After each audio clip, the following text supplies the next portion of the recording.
ஷர்மிளா, தமிழக பாஜகவின் முன்னாள் தலைவரான அண்ணாமலை இன்று அவருடைய பிறந்த நாளை ஒட்டி புதிய கட்சியை தொடங்குவார் என எதிர்பார்க்கப்பட்டது. ஆனால் இப்போது வரை அவர் டெல்லியில் இருந்து சென்னை திரும்பவில்லை.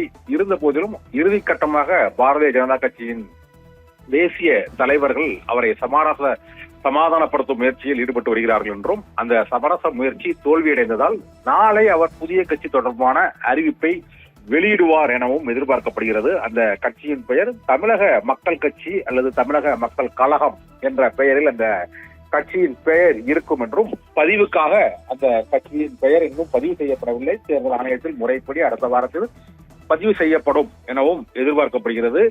இந்த சூழ்நிலையில் அவர் 3 முறை நடிகர் ரஜினிகாந்தையும் சந்தித்து பேசியிருக்கிறார். இந்த புதிய இயக்கத்தில் அவரையும் இணைத்து பயணிக்க வேண்டும் என்ற வேண்டுகோளையும் அவர் விடுத்திருப்பதாக தகவல் வெளியான சூழ்நிலையில்தான் டெல்லிக்கு சென்று அவர் தனது ராஜினாமாவை பாரதிய ஜனதா கட்சியின் தேசிய தலைவர் நிதின் நபினிடம் அவர் வழங்கி இருக்கிறார். நிதின் நபினிடம் அதை வழங்கிய சூழ்நிலையில் உள்துறை அமைச்சர் அமித்ஷா அவரிடம் 2 கட்ட பேச்சுவார்த்தைகளை நடத்தியிருப்பதாக கூறப்படுகிறது. அந்த பேச்சுவார்த்தையிலும் உடன்பாடு எட்டப்படாததால் அவர் விலகும் முடிவில் உறுதியாக இருக்கிறார் என்பதும் சற்று தள்ளி போய் இருக்கிறது அந்த கட்சி தொடர்பான அறிவிப்பை அதிகாரப்பூர்வமாக வெளியிடப்படுவது என்று டெல்லியில் அவருக்கு நெருங்கிய வட்டாரங்கள் தெரிவிக்கின்றன. மேலும் அவருக்கு வழங்கப்பட்ட அந்த இதற்பிரிவு பாதுகாப்பு, இது தவிர அவர் தேசிய பொதுக்குழு உறுப்பினர் பதவி ஆகிய பதவிகளை ராஜினாமா செய்வதற்காகத்தான் அவர் டெல்லி சென்றிருக்கிறார் என்றும், பாரதிய ஜனதா கட்சியை பொறுத்தவரை 3 ஆண்டுகள் அந்த உறுப்பினர் பதவியை புதுப்பிக்காமல் இருந்தால் அவர்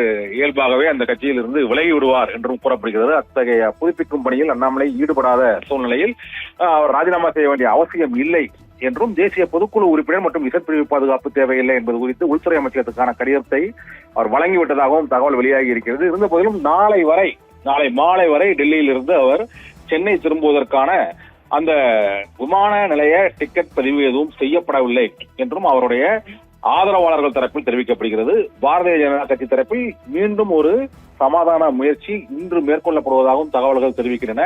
இருந்த போதிலும் அவர் தனி கட்சி தொடங்குவது உறுதி என்று தமிழகத்தில் உள்ள அவரது ஆதரவாளர்கள் பல்வேறு மாவட்டங்களிலும் இப்போதே அதற்கான நடவடிக்கைகளில் ஈடுபட்டு விட்டார்கள் என்றும், பாரதிய ஜனதா கட்சியில் உள்ள முக்கிய நிர்வாகிகள் அண்ணாமலையுடன் செல்வார்கள் எனவும் எதிர்பார்க்கப்படுகிறது.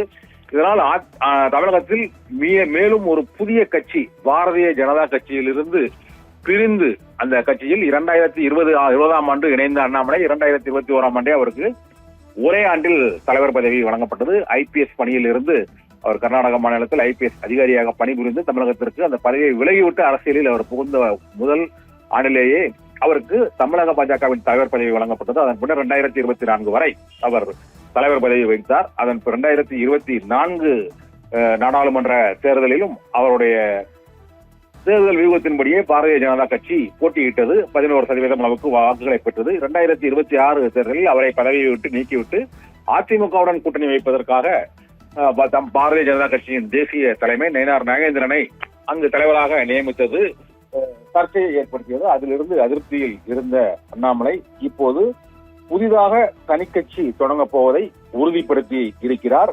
நாளை அது தொடர்பான அதிகாரப்பூர்வ அறிவிப்பு வெளியாக கூடும் என எதிர்பார்க்கப்படுகிறது. நாளையே அவர் தமிழகம் திரும்புவார் என்றும் எதிர்பார்க்கப்படுகிறது.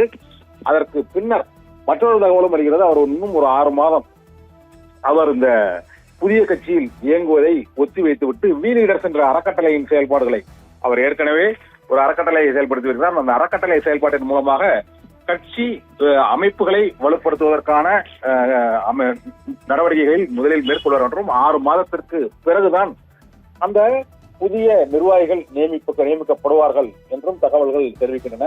சப்போஸ் ஒருவேளை இப்போது அண்ணாமலை புதிய கட்சி தொடர்பான அறிவிப்பை நாளை அவர் அறிவிக்கிறார் என்றார், தமிழகம் முழுவதிலும் உள்ள பாரதிய ஜனதா கட்சியின் பெரும்பாலான இளைஞர்கள் மற்றும் புதிய நிர்வாகிகள் அவரது புதிய கட்சியில் இணையக்கூடும் என எதிர்பார்க்கப்படுகிறது. ஷர்மிளா.